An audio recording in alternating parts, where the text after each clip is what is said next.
I work with business owners and leaders whose emotional state is in the way of them being as successful as they want to be.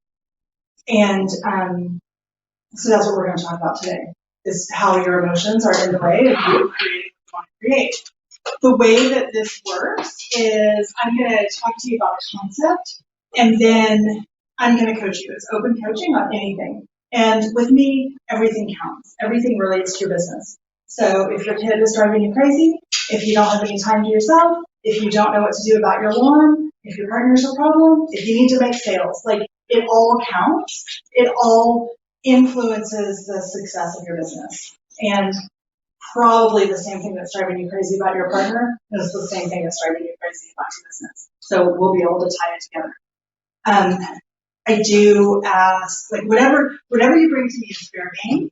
I'll coach you, and then everybody else who's watching, either live or later or in this room, I'm going to show you how to apply the coaching to yourself. So it's always going to be relevant. Always going to show you how to think about whatever somebody is thinking about, whatever somebody's dealing with. I'm going to show you how to apply that and the solution of the coaching to your own life. So whether you raise your hand or not, you're going to decide that you're going to get coached in this hour, that you're going to get whatever you came here for. Even if you don't quite know what that is, think about why am I here? What am I hoping to get? And decide that you're going to get it, whether you raise your hand to get it or not. Okay? So the first thing what I want to talk to you about today is a term called the wall of awful. Has anybody heard this term? Okay. This is something that a lot of people with an ADHD diagnosis deal with, but whether you have an ADHD diagnosis, whether you're in a family of people with ADHD diagnoses, like you're kind of like that, but maybe not totally, or you're just like, you're somebody who's super on top of shit, you're linear, like you do get things done, you're still going to deal with the wall of awful. And what that is something that is unreasonably difficult to do. Like if you've ever not been able to send an email, not been able to just do a thing, like it's not that hard. Other adults do the thing. You've done the thing, like whatever the thing is, and sometimes the thing changes. Sometimes it's an email, sometimes it's, I coached somebody yesterday who couldn't figure out how to clean her toilet bowl cleaner. It was driving her crazy. She just sort of got stuck in a cul-de-sac.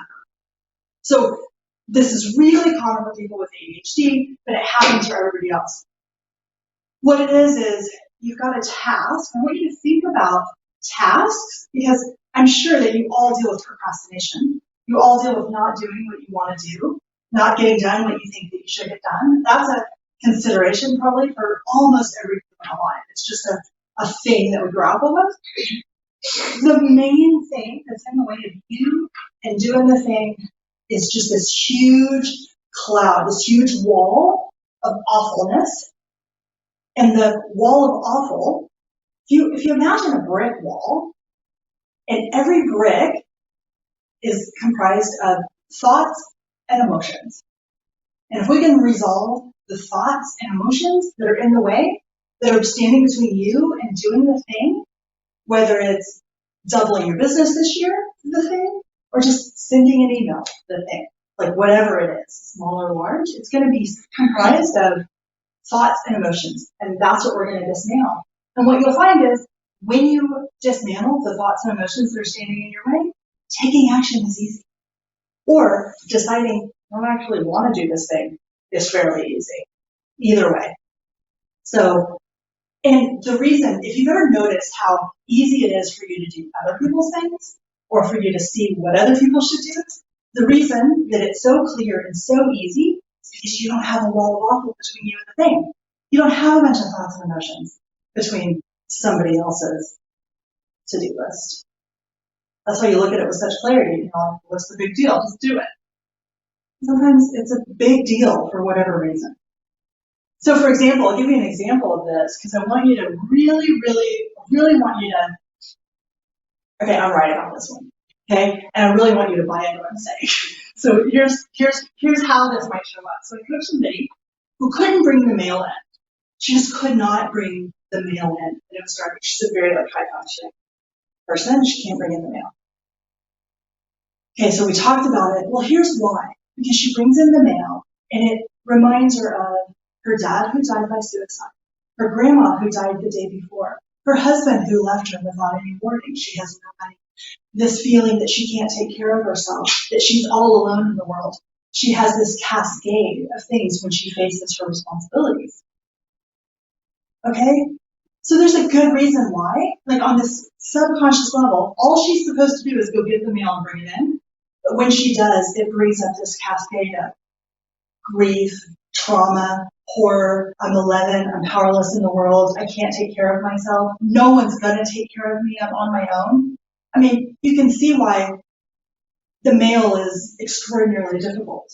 And for her to just tell herself every single day like she does, come on, just do it. You're being stupid. You're being ridiculous. But that doesn't resolve it.